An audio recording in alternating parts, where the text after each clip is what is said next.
Hey Internet, what's going on? Yep, it's me, Ricardo, the Cynical Critic, and here we are with the end of Volume 4. And I have to say, I've had a really fun time making these volumes, and Volume 4 would have to be the funnest so far. I know that's kind of weird considering that, yes, I've been saying that each one has been the funnest so far, but this one has been really interesting, mainly because of the fact that when it came down to it, Volume 4 wasn't that good. I mean, it was good. It was actually really good if you think about it. But as a season overall, it was just passable at best. And a lot of people criticized it for that. But as I said, there were some things that it did do right. And I did like a lot of it. So here's my final thoughts about RWBY Volume 4.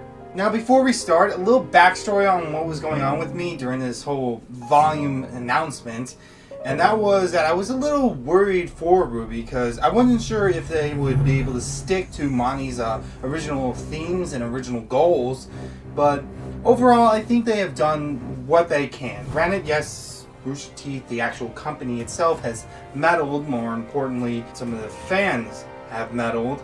But for the most part, I think it has been doing well, and Volume 4 kind of shows that. See, at the time, if you guys remember my last final thoughts, I was working on my own story with the RWBY universe, and during this whole Volume 4 release, I was kind of wondering how am I going to share this story. I wanted to share it online, but I didn't want to share it in any of those forums where you just type something out and then you leave it for the public.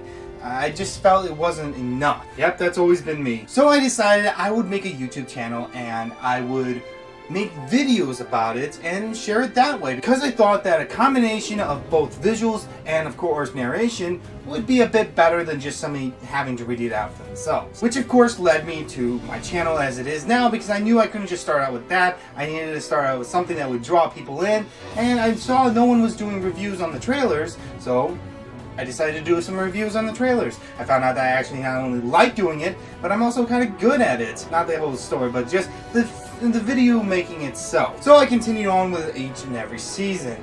And I've been building this up, trying to learn more and more tricks, trying to get, well, my skills in the video editing software up to scratch. Because this summer I'm hoping to be able to release some form of a video involving my characters. Because that's what this channel has always been about. It's about sharing my stories and hearing your stories as well. That's one of the reasons why I love hearing your reviews. Oh yeah, side note, for some of you who might not know, there are a few of you who watch my videos that actually makes videos of your own, and I really like that. But back to Volume 4, and I have to say, when it came to Volume 4 and its release, I noticed a weird trend. Now this trend has been going on ever since pretty much Volume 3 actually. Volume 4 is where it really took off, but Volume 3 had a bit of it to begin with. And that was that each and every volume has had its shouters and jumpers. That is to say, people who shout out their complaints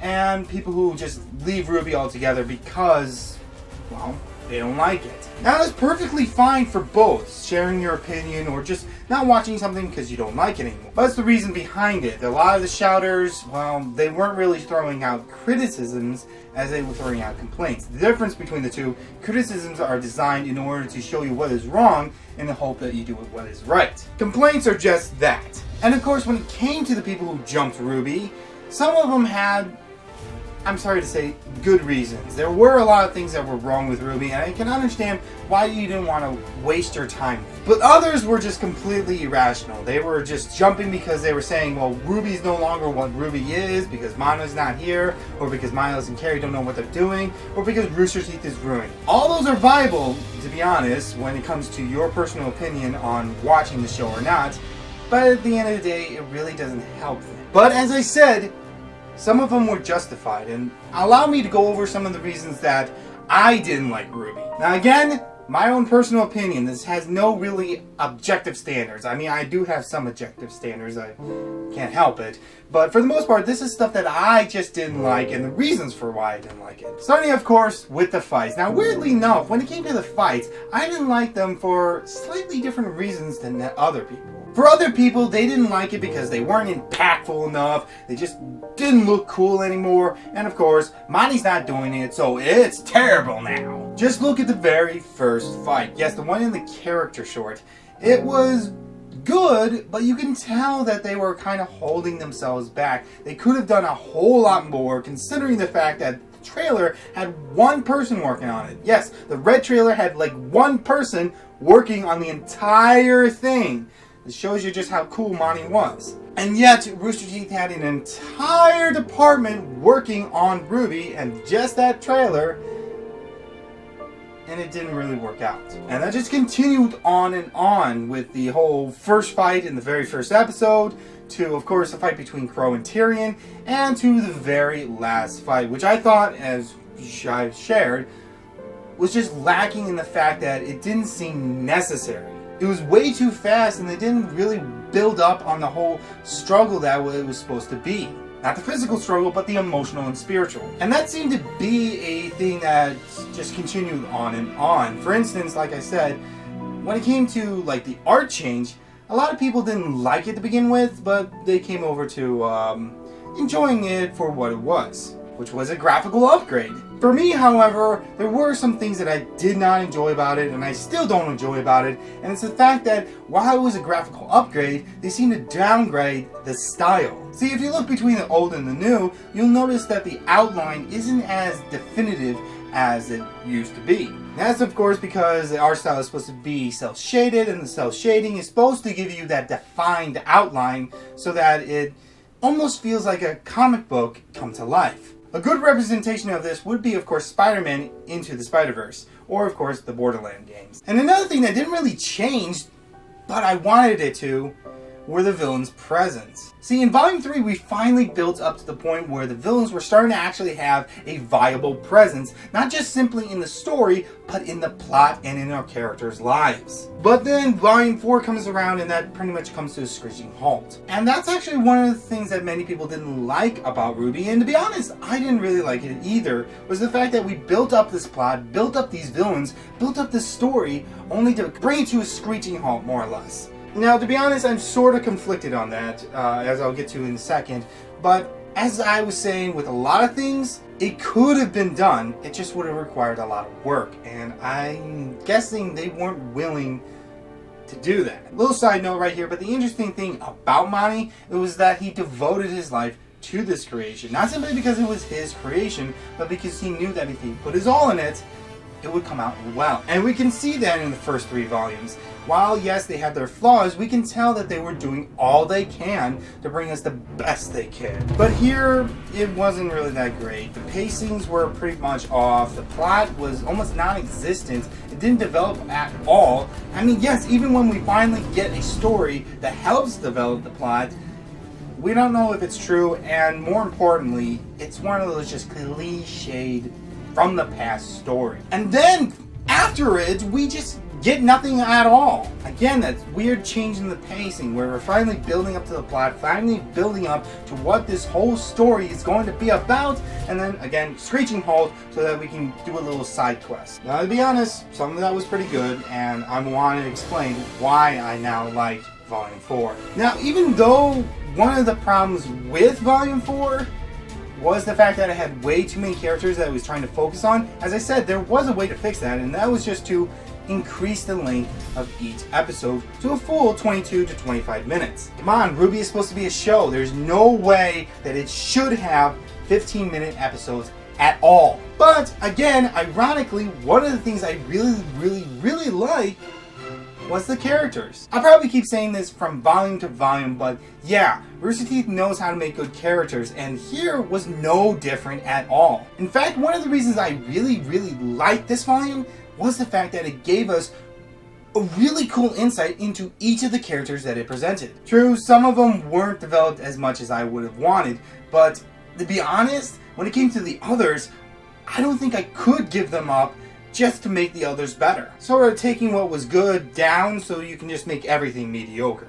And speaking about mediocre, while a lot of people still think that RWBY's graphics are indeed mediocre, especially when you get those really bombastic shows out there like One Punch Man, Kill la Kill, and so many more that go above and beyond, making everything look spectacular, I still have to say that I really like RWBY's animation. It still has that really simple design to it, which yes, in some cases is its downfall, but in the most part, it's actually been allowing us to follow along with the characters without feeling, that usual sickness that you get when you start watching 3D animation, because you realize that that's not real. But again, they didn't go for reality like some others do. They went for, well, almost like a comic book come to life, like I said.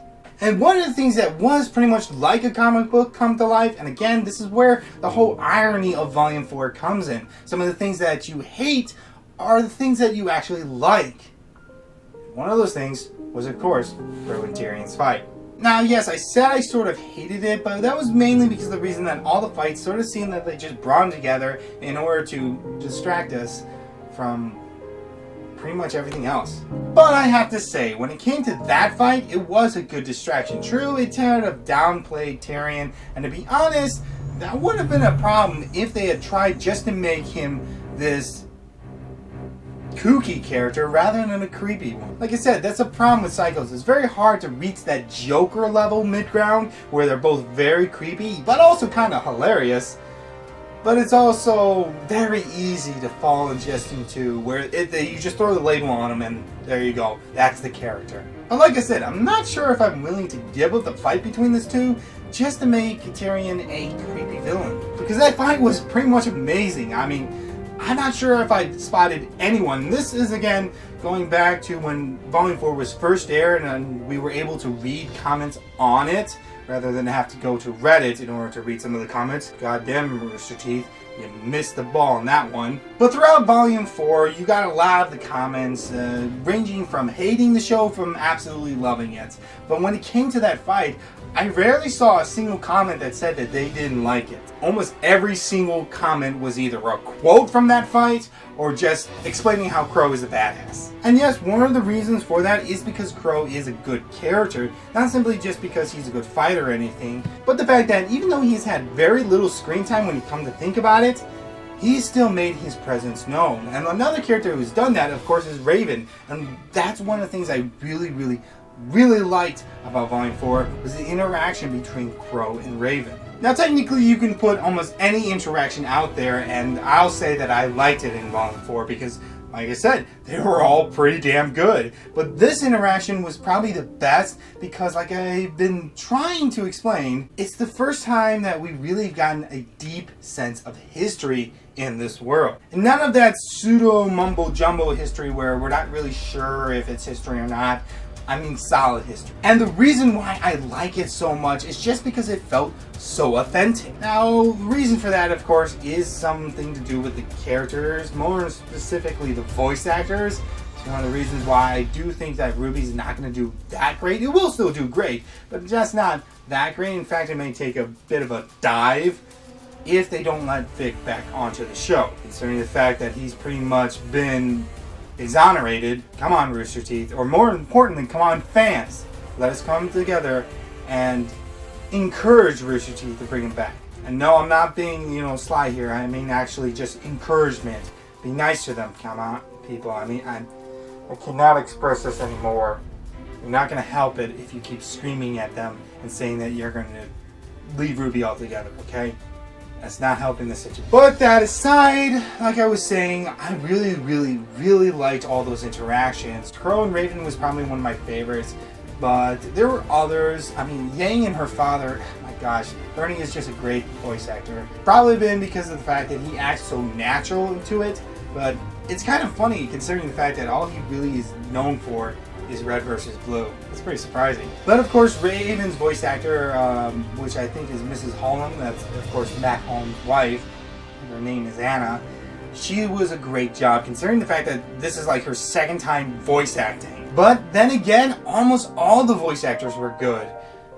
There were a few that, like I said, weren't good enough. Like I said with Tyrion, it's kind of hard to get that tone in your voice that is actually legitimately creepy rather than just sounding like you're trying to act creepy. It's just that whole paradox where the director tries to tell an actor, listen, I need you to act like you're lying, so they go above and beyond because technically they are lying right now. They're playing a part.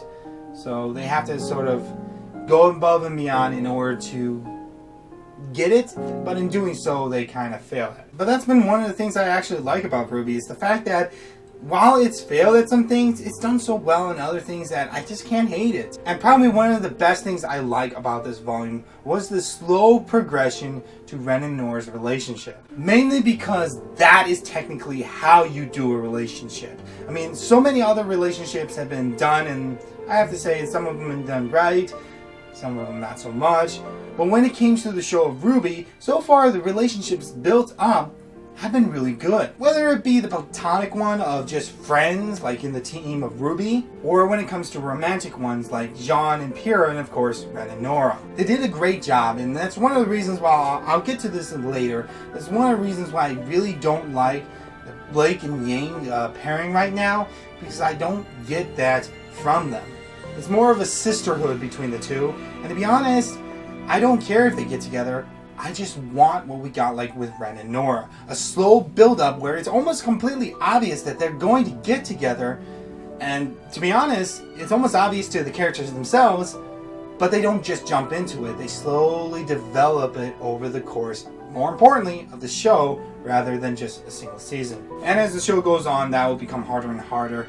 But that's why I always said that why Ren and Nora's was done so well, because it started literally at the beginning of the show. We kind of knew that these two had a very special relationship and they may end up together, but we really didn't care. Their friendship was more important. So when it ends up with them just holding hands to signify that they are going to be together, sort of, it's all the more rewarding. And the final thing that I really liked about the volume was that it took all of that and slowed it down. I know that, again, this is the volume of like irony, but yeah, it did that. It slowed it down. It's something that you usually don't do in shows like this. Usually when you get that high octane end of a season, you continue it on into the next season. But they didn't do that. They knew that they needed to give us that peace and quiet that we needed, and I'm glad they did. Some people complained about it, but to be honest, we sort of needed that. It's how you develop characters properly, by giving them that time to cool down and reflect on what has just happened. And because of it, all our characters pretty much grow. You name a character and they grew from what happened by having that time to slow down, calm down, and think, and more importantly, heal. So yeah, at the end of the day, Volume 4 was sort of the season of compromise. Technically, if you think about it, each volume since Volume 3 has been more and more a season of compromise, but Volume 4 did it just right. It was a compromise between, okay, we only have so much time and so much resources, we have these two great things, which ones are we going to choose? And usually they'll be like, okay, so we're going to choose this, oh, it didn't really end up that great, but you know, it's still pretty good. Or we choose this, like a fight Korra and Tyrion, and it ends up amazing. But at the end of the day, I'm going to keep on watching RWBY. Yes, even if it starts going straight down to hell, I'm going to just keep watching it till the end of the day, just because I wouldn't feel right in giving it up. I've been with it since the beginning. I didn't think I'd like it. Now I find out that I do like it. And while yes, there have been problems, you can always look at the bright side and focus on what is great. And let's just be honest, as much as copyright law wants us to think that we have no control over these things, we technically do.